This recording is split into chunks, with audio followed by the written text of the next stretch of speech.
जाधव, सर्वजित दादा, अश्वजित दादा, शिल्पाताई, चेतन दादा, अजून सर्वांचं मंचावरती नाव राहिलं असेल तर माफी मागतो. तसेच इथे उपस्थित वडीलधारी मंडळी, तमाम माता भगिनी आणि या चळवळीतल्या या लढाईतल्या तमाम साथीदारांना माझा जय जिजाऊ, जय शिवराय, जय ज्योती, जय क्रांती, जय लहूजी, जय मल्हार, अस्सलाम वालेकुम रहमतुल्लाहि बरकातू आणि जय भीम.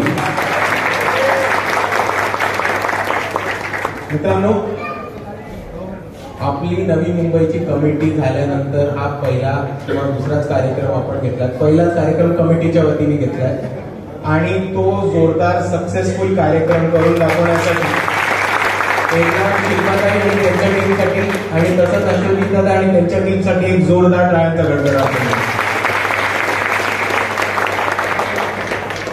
आणि मित्रांनो, मला आपल्याला एवढंच सांगायचं की आज जो जोश आपण दाखवलाय, आज जो उत्साह आपण दाखवलाय, हा येणाऱ्या महानगरपालिकेपर्यंत असाच टिकवून ठेवला तर आपल्याला सत्ता स्थापन करण्यापासून कोणता बाप पण लागू यायचं का तेवढा आपण.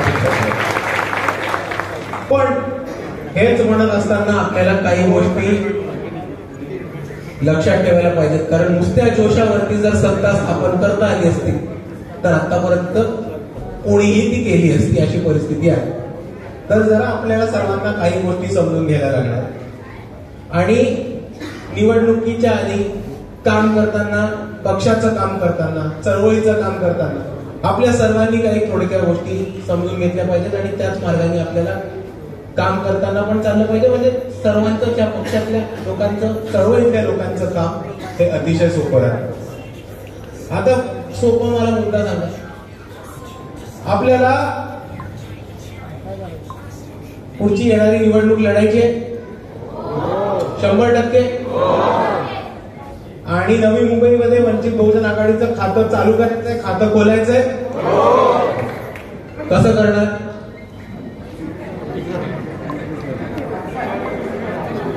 कसं करणार? इकडे लोकांनी उत्तर दिली, लोकांची कामं करणार, अजून जनतेची कामं करणार, पक्षाचा प्रचार करणार, अजून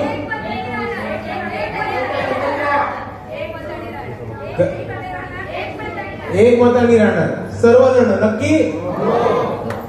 मित्रांनो, काही गोष्टी आपण सर्वांनी समजून घेऊ की आपण सर्व आता जोशाने आलोय, पण आपल्याला पुढे जाऊन काम करायचं असेल आणि त्याच्याहून महत्वाचं निवडणुकीमध्ये यश मिळवायचं असेल तर जोश बरोबर तितकाच महत्वाचा आपल्या सर्वांना होश सुद्धा दाखवणं गरजेचं आहे.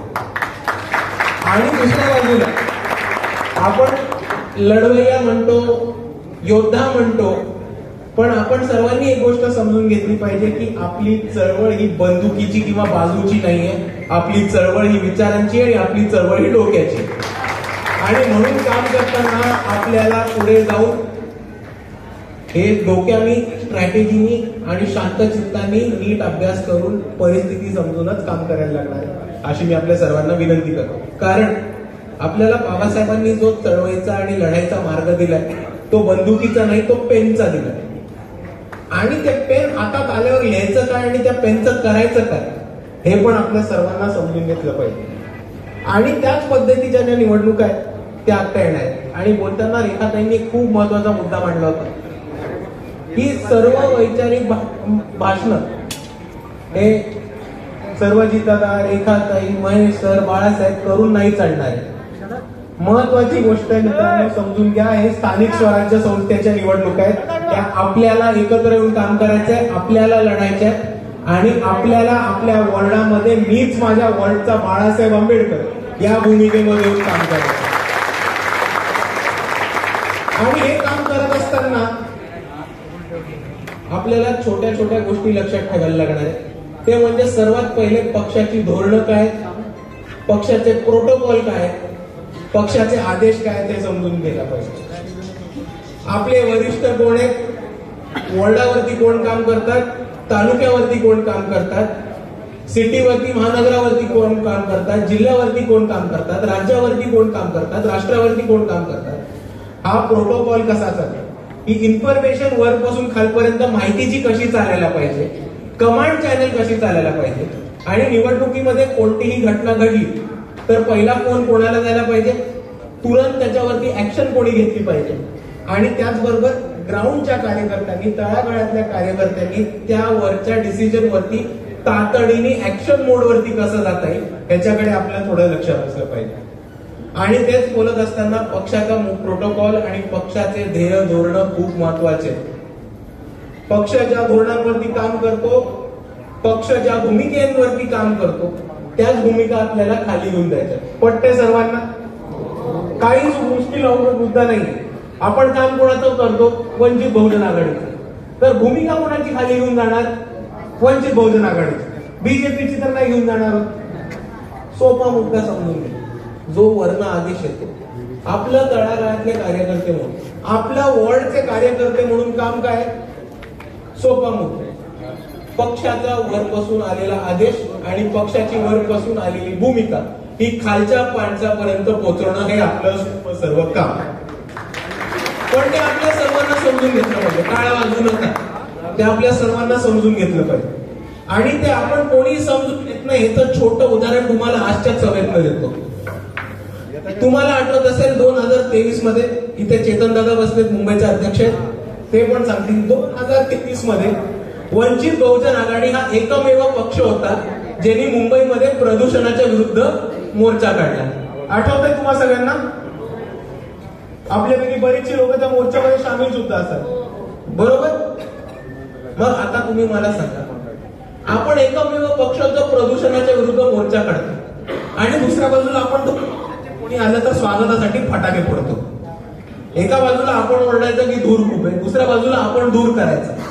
पक्षाचे ध्येय काय, पक्षाचे धोरण काय आणि आपण करतो काय याची जोपर्यंत तुम्ही सांगड नाही झालं तोपर्यंत पक्ष उभा कसा राहणार मित्रांनो, हे मला सांगा.